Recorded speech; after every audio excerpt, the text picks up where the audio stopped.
Assalamualaikum warahmatullahi wabarakatuh. Perkenalkan, nama saya Fitria Siti Asyah dengan NIM 23060266. Halo semuanya. Coba kita lihat sekeliling kita, langit yang biru, pohon yang hijau, indah bukan?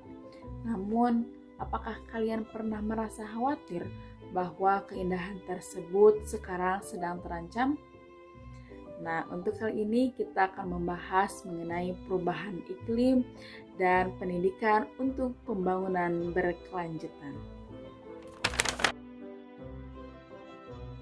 Nah, mari kita bahas apa itu perubahan iklim.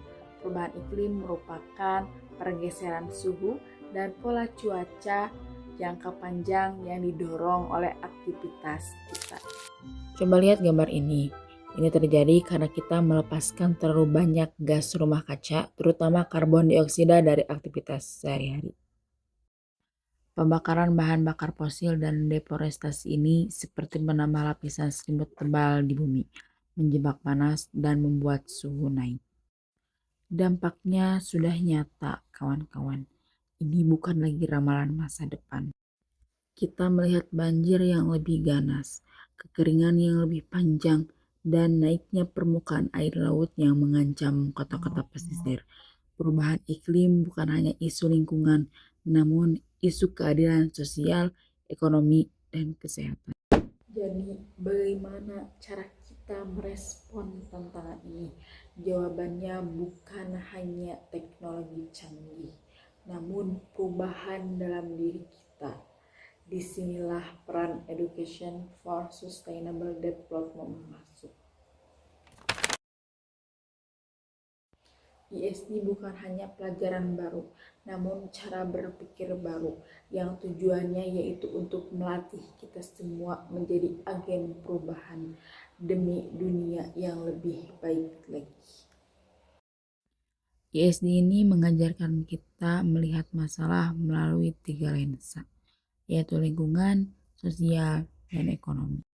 ESD ini membekali kita berpikir kritis, berkolaborasi, dan pengambilan keputusan dengan bertanggung jawab. Perubahan iklim dan ESD ini harus menjadi kesatuan yang utuh. Kita tidak ingin hanya tahu bahwa es mencair. Kita harus tahu mengapa itu penting bagi petani di desa seberang dan bagaimana energi terbarukan dapat menciptakan lapangan kerja yang baru. Jangan hanya belajar efek rumah kaca.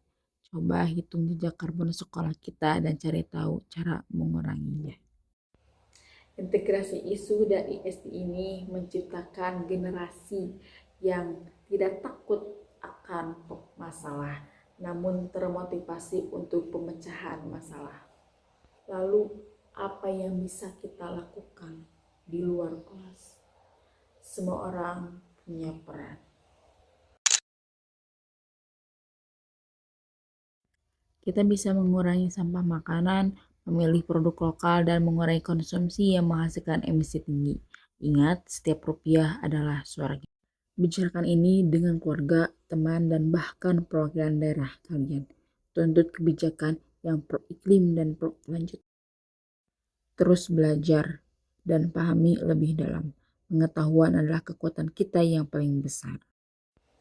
Perubahan iklim memang tantangan, namun ESD merupakan jalan peta kita.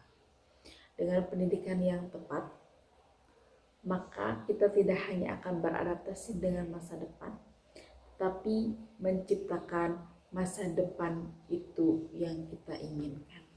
Sudah saatnya kita bertindak. Ambil peranmu sebagai agen perubahan. Teman-teman, mungkin itu saja yang dapat saya sampaikan. Mohon maaf bila ada kesalahan. Jangan lupa ya, komen, like, and subscribe. Assalamualaikum.